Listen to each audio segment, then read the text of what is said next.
choose the phrase attack plans in the headline today after using the phrase war plans yesterday, because that's something that the White House and the DoD comms shop were eager to point out today. Attack plan is actually worse. War plan actually refers to, I think that for in the vernacular, they're interchangeable. Obviously, this is a plan to use military vehicles and missiles and other components of U.S. Military to kill our enemies. The attack plan actually refers to more technical aspects of what is done in an attack. A war plan, it really actually refers more to strategy. So I changed the word, I mean, we use it interchangeably, in fact, but I changed the word because attack plan actually gets to the heart of what Pete Hegseth was doing, which was giving a minute-by-minute countdown of what they were hoping to do. But again, that's a sideshow.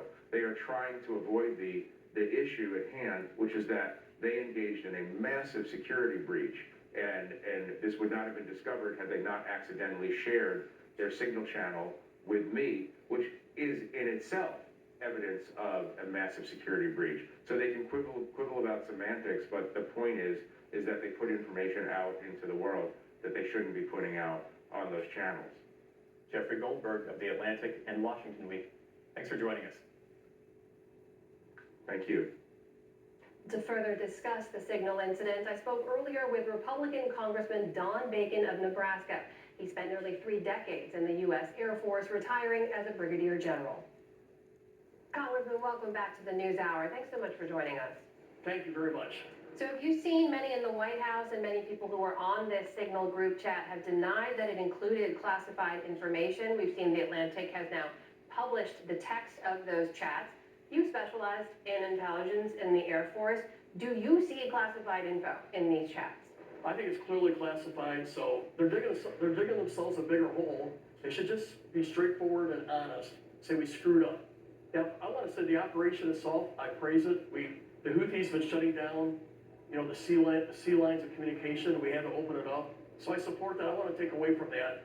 But there's no doubt when you start saying 2 hours before an operation, we're going to launch these aircraft at this time, or we're going to have bombs go off at this time, and you're talking about Yemen, that is classified.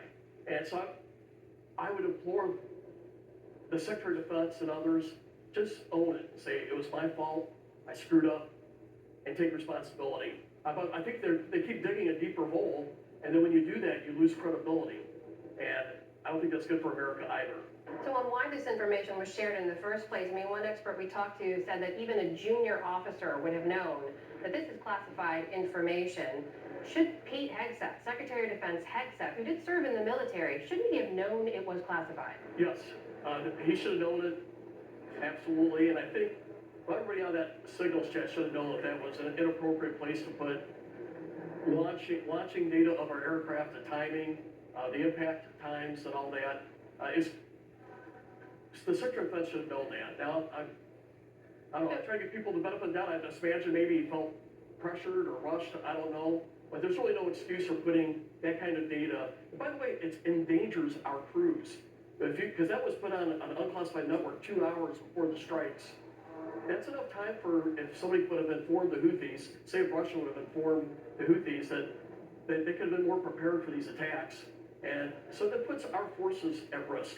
So if this was a breach and it puts our forces at risk, what does accountability look like? I mean, we know Mike Waltz added the journalist Jeff Goldberg to the chat. Pete Hegseth posted the information. Should they be fired?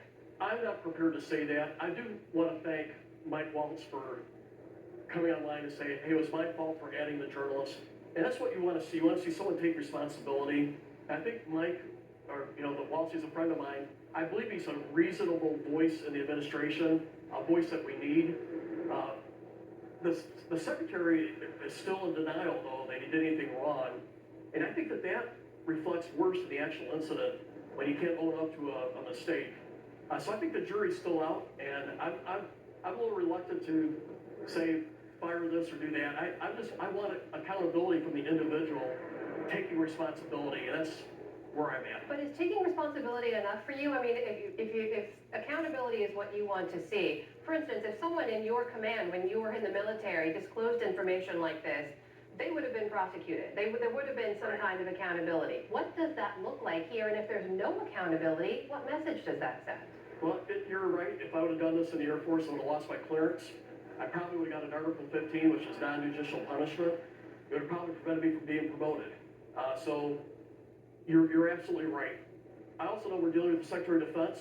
He made a mistake. I'm more worried by the fact that he won't admit it. So I want to ask you too about, just yesterday, you hosted a town hall for your constituents. Thousands of people showed up. It was a virtual town hall. I know you said you hosted so you could take more questions. You have a lot of questions about the House Republican budget that was just passed. And you did say, according to reports, there are no threats right now to the stability of Medicaid, which people asked about. Mathematically, sir, you know there's no way to reach the target cuts that have been set in the budget by that committee other than touching Medicaid. It has to be touched in some way. So how can you guarantee that the hundreds of thousands of people in Nebraska will not feel any impact to Medicaid?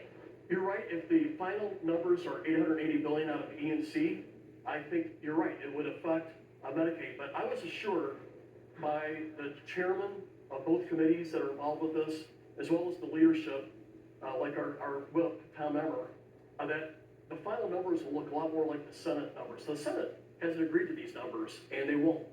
They're going to agree to something significantly less, we believe. And so I voted to move this forward and to create the negotiations between the House and the Senate. And I believe most Republicans, at least the ones I affiliate with, are looking at significantly less reductions in E&C, which is where Medicaid is at. I see. So you support it as long as it's not $880 billion that they're trying to cut there. I just want to clarify too, when I said hundreds of thousands, I meant hundreds of thousands of Medicaid recipients in Nebraska. That's what I was referring to. While I have you, can I ask you about Elon Musk's Doge team? Because you said recently in an interview that you were urging them to take their time and not act too swiftly. That seems to be the opposite of the way this team is moving. Are you comfortable with their approach? I know that's the way he does business. Like he has a space launch failure. They'll just, okay, we'll do another one real quick and try to fix what happens. But you're dealing here with people's lives.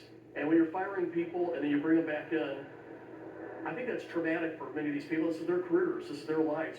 So I would urge more caution and more analysis before you fire somebody to ensure, I think most people think our federal government's too big. It should be downsized.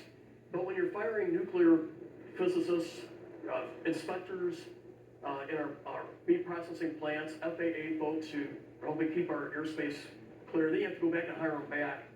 It's not a good way to do business. But that's not what they're doing. Are your concerns No. being heard? Have you spoken directly to Mr. Musk about this?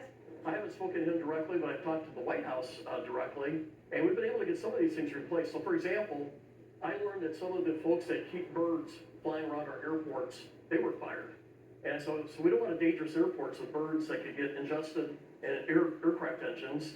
So I was able to contact the White House, and we got them reinstated. But we shouldn't have to do that anyway. They should have known this beforehand without having someone like me call and say, hey, we got a problem. So I am concerned. It's not right to have to fire people, then you have to find them and bring them back in. Let's do the analysis up front and do it right. That is Republican Congressman Don Bacon of Nebraska joining us tonight. Congressman, thank you for your time. Please come back again soon. Thank you.